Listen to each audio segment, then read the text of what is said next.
ये कहानी एक लड़के मैनुअल की है जिसे अपने वालिदैन की तलाक की वजह से कुछ अरसे के लिए अपने रिश्तेदारों के साथ रहना पड़ता है।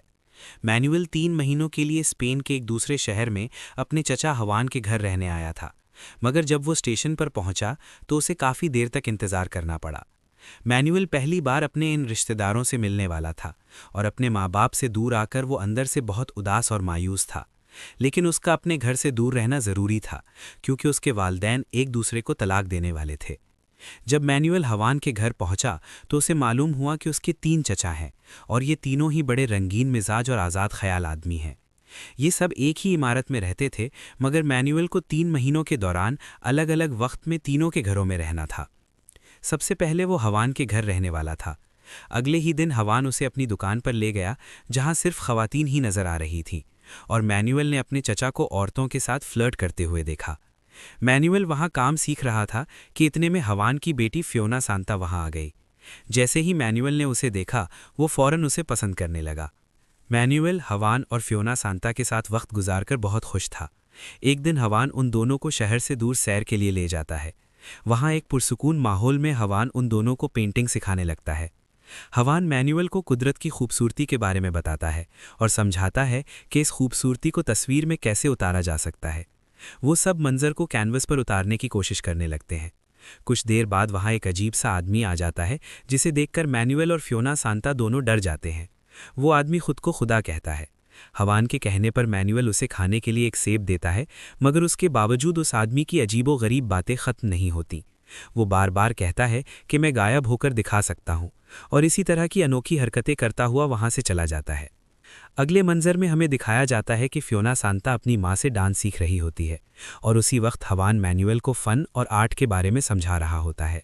हवान की वजह से मैनुअल फनकारी और आर्ट की खूबसूरती को समझने लगता है, मगर इस दौरान उसकी तवज्जो बार बार फियोना सांता की तरफ ज़्यादा रहती है। Manual Aahista Aahista Fiona Santa को और ज़्यादा पसंद करने लगता है, और ये बात फियोना सांता भी समझने लगती है क्योंकि वो खुद भी मैनुअल को पसंद करने लगी थी। इसीलिए वो दोनों ज़्यादातर वक्त एक दूसरे के साथ ही रहते थे। एक दिन फियोना सांता को महसूस होता है कि मैनुअल खुश नहीं है। उसे बेहतर महसूस कराने के लिए वो अपना लॉलीपॉप उसे चूसने के लिए दे देती है और कहती है कि मैं तुमसे कभी भी अलग नहीं रह सकती। उसी दिन वो मैनुअल को एक राज की बात बताती है जिसे सुनकर मैनुअल हैरान रह जाता है। फियोना सांता बताती है कि उनके चचा फर्नांडो असल में हमजिन्स परस्त हैं और ये बात घर में किसी को मालूम नहीं। हवान के घर रहने के बाद अगले महीने मैनुअल फर्नांडो के साथ रहने लगता है और उसकी बेकरी का काम सीखने लगता है। हवान की तरह फर्नांडो भी एक फ़नकार है और वो ज़ाइलोफ़ोन बजाया करता है। जब मैनुअल उसे ज़ाइलोफ़ोन बजाते हुए देखता है तो उस पर मौसीकी का जादू सा छा जाता है। फर्नांडो उसे बताता है कि जीनियस बनने के लिए कई सालों तक मेहनत करनी पड़ती है, और अगर एक दिन भी मेहनत में कमी आ जाए तो मौसीकी हमारा साथ छोड़ देती है।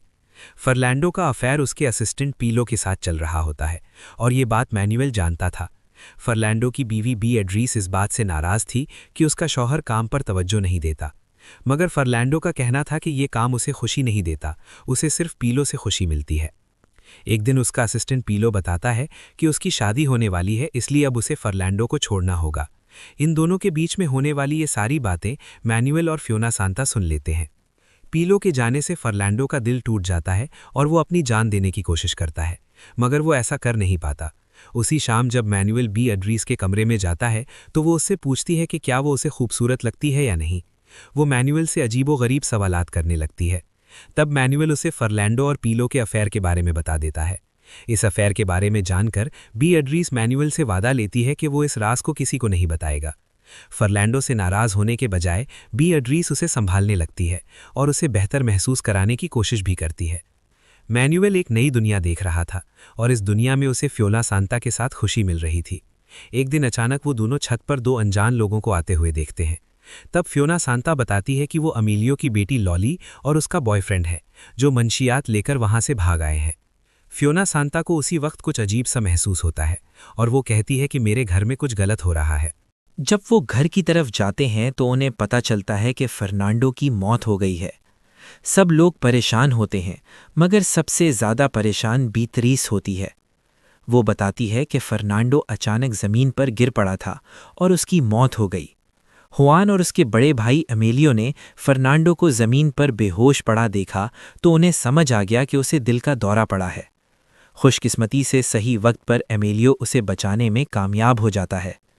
उस दिन के बाद से उसके बाद मैनुअल अमीलियो के घर में रहने लगता है। अमीलियो की बहन मार्गरीटा मैनुअल को पढ़ाने लगती है, मगर मैनुअल अक्सर उसे और अमीलियो की बीवी लोला को तंग करता रहता है। एक दिन मैनुअल के वालिद अंतोनियो का फोन आता है और मैनुअल को मालूम होता है कि अब वो इटली में रह रहे हैं। मैनुअल अपने वालिद को बताता है कि मार्गरीटा हर वक्त उस पर नज़र रखती है, इसी वजह से वो परेशान रहने लगा है और घर वापस आना चाहता है। मैनुअल फुनासांता को बताता है कि बहुत जल्द उसके वालिद उसे लेने आने वाले हैं। ये सुनकर फुनासांता बहुत उदास हो जाती है। मैनुअल और फुनासांता एक दूसरे से शादी करना चाहते थे, मगर वो ये भी जानते थे कि दो कजिन्स एक दूसरे से शादी नहीं कर सकते। अमीलियो के घर में एक कमरा ऐसा था जहां किसी को जाने की इजाज़त नहीं थी, मगर मैनुअल उस कमरे में चला जाता है। वहां जाकर उसे पता चलता है कि ये कमरा दरअसल अमीलियो का क्लिनिक है। अमीलियो मैनुअल को क्लिनिक में देखकर खुश हो जाता है और अपने दूसरे भाइयों की तरह वो भी मैनुअल को अपने काम के बारे में बताने लगता है। अमीलियो आंखों का डॉक्टर था और वो मैनुअल को आंखों में छुपी हुई खूबसूरत रोशनी और रंग दिखाने लगता है। कुछ वक्त बाद मार्गरीटा उन पर नज़र रखने लगती है और इन बच्चों पर चीखने लगती है, क्योंकि उसने इन दोनों को इस कमरे में आने से मना किया था। वो अमीलियो से कहती है कि उनके वालिद यानी मैनुअल के दादा अंतोनियो उससे बात करने की जिद कर रहे हैं, क्योंकि वो मैनुअल को ही अंतोनियो समझ बैठते हैं।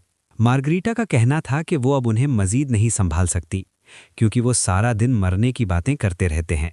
अमीलियो जानता था कि उनके वालिद मैनुअल से बात करके अच्छा महसूस करेंगे, इसीलिए वो मैनुअल को अपने वालिद के पास भेज देता है। मैनुअल के दादा कहने लगते हैं कि दुनिया ख़त्म होने वाली है और इससे पहले दुनिया को देख लेना चाहिए। फुनासांता के अलावा किसी को भी मैनुअल के दादा की बातें समझ नहीं आती थीं। फिर वो ये भी कहने लगते हैं कि इस घर में बहुत से राज छुपे हुए हैं और ये राज ख़ानदान को शर्मिंदा कर देते हैं। वो अपना एक राज बताने ही वाले होते हैं, मगर बात करते करते भूल जाते हैं। जब उन्हें अपनी बात याद आती है तो वो बताते हैं कि वो वर्ल्ड वॉर का हिस्सा रह चुके हैं। इस दौरान उन्होंने एक आदमी को बहुत बुरी तरह मारा था और उसे मारकर इसी घर में दफन कर दिया था। ये राज बताने के बाद वो कहते हैं कि अब वो ऐसी जगह जाना चाहते हैं जहां वो सुकून की सांस ले सकें। ये कहकर वो सो जाते हैं। कुछ देर बाद मैनुअल लोली के साथ वक्त गुजारने लगता है और सोचने लगता है कि लोली खूबसूरत दिखने के लिए अपने चेहरे को पेंट क्यों कर रही है। जब मैनुअल उससे उसके बॉयफ्रेंड और गांजे के बारे में पूछता है तो वो नाराज़ हो जाती है। वो उसे समझाकर कहती है कि उसके बॉयफ्रेंड और गांजे की बात राज रखे और वहां से चली जाती है, मगर वो ये नहीं जानती थी कि उसका खानदान पहले ही जानता है कि उसका बॉयफ्रेंड नशे का आदी है। इसी दौरान मैनुअल मार्गरीटा को अजीबोगरीब बातें करते हुए देखने लगता है। जब वो मार्गरीटा से पूछता है तो वो सबको बताने लगती है कि वो खुदा से बातें करती है। अमीलियो जब ये बातें सुनता है तो नाराज़ हो जाता है और उसके पागलपन को छुपाने की कोशिश करता है, मगर मैनुअल उसकी बातें सुनकर मज़े ले रहा होता है। एक दिन अमीलियो लोली से कहता है कि उसे अपने बॉयफ्रेंड से दूर रहना होगा, मगर जब लोली उससे बहस करने लगती है तो अमीलियो अपना आपा खो बैठता है। अमीलियो को इस हालत में देखकर मैनुअल बुरी तरह डर जाता है, मगर लोली उसे समझाती है कि उसके वालिद कभी कभार बेवकूफ़ाना हरकतें कर बैठते हैं। मैनुअल इस अजीबोगरीब खानदान के पागलपन का हिस्सा बनने लगता है, मगर ये पागलपन इन लोगों के लिए आम बात थी। वो सब ऐसे बर्ताव करने लगते हैं जैसे कुछ नहीं हुआ हो। अचानक अमीलियो के वालिद उन्हें तन्हाई के बारे में एक नज़्म सुनाने लगते हैं। ये नज़्म उन्होंने मैनुअल के वालिद अंतोनियो के लिए लिखी थी और अमीलियो को सामने देखकर वो बताते हैं कि वो उसके आने का इंतज़ार कर रहे थे। अल्जाइमर की बीमारी की वजह से वो सब कुछ भूलने लगे थे और इसी वजह से वो अपने घर का रास्ता भटक गए थे, इसीलिए इस पार्क में आकर बैठ गए थे। फुनासांता कहती है कि वो जानती थी कि उनके दादा दरख्तों और परिंदों से मोहब्बत करते हैं, इसीलिए उसे अंदाज़ा था कि वो उन्हें इसी जगह मिलेंगे। उसी वक्त मैनुअल के दादा कहते हैं कि वो समुद्र देखना चाहते हैं, क्योंकि वही वो जगह है जहां वो सुकून की सांस ले सकेंगे। वो दोबारा मौत की बातें करने लगते हैं, मगर अमीलियो कहता है कि जब तक वो जिंदा है वो अपने वालिद को मरने नहीं देगा। अमीलियो वादा करता है कि वो उन्हें समुद्र के पास ले जाएगा और ये सुनकर वो बहुत खुश हो जाते हैं। घर जाते हुए अमीलियो के वालिद एक और कहानी सुनाने लगते हैं और ये कहानी सुनते सुनते सब लोग घर पहुंच जाते हैं। उसी दोपहर उनकी समुद्र देखने की इच्छा पूरी हो जाती है। मैनुअल अपने पूरे खानदान के साथ बीच पर जाता है और पहली बार पूरा खानदान वाकई खुश नजर आता है। इन सबको एक साथ देखकर फुनासांता के दादा को सुकून मिल जाता है। बरसों से सुकून की सांस लेने की जो इच्छा थी वो पूरी हो जाती है। और अपनी आखिरी इच्छा पूरी होते ही उसी बीच पर मैनुअल के दादा की मौत हो जाती है। पूरे खानदान की तरह मैनुअल भी दादा की मौत पर बहुत दुखी होता है, मगर उसी वक्त आखिरी रस्मों के लिए मैनुअल के माँ बाप भी आ जाते हैं। तब मैनुअल को एहसास होता है कि उसके माँ बाप की आमद के बाद उसका और फुनासांता का रिश्ता हमेशा के लिए ख़त्म होने वाला है। वो आखिरी दिन था जब उन दोनों ने एक दूसरे को देखा, क्योंकि आखिरी रस्मों के बाद मैनुअल अपने माँ बाप के साथ अपने घर वापस चला जाता है और फिल्म यहीं पर ख़त्म हो जाती है।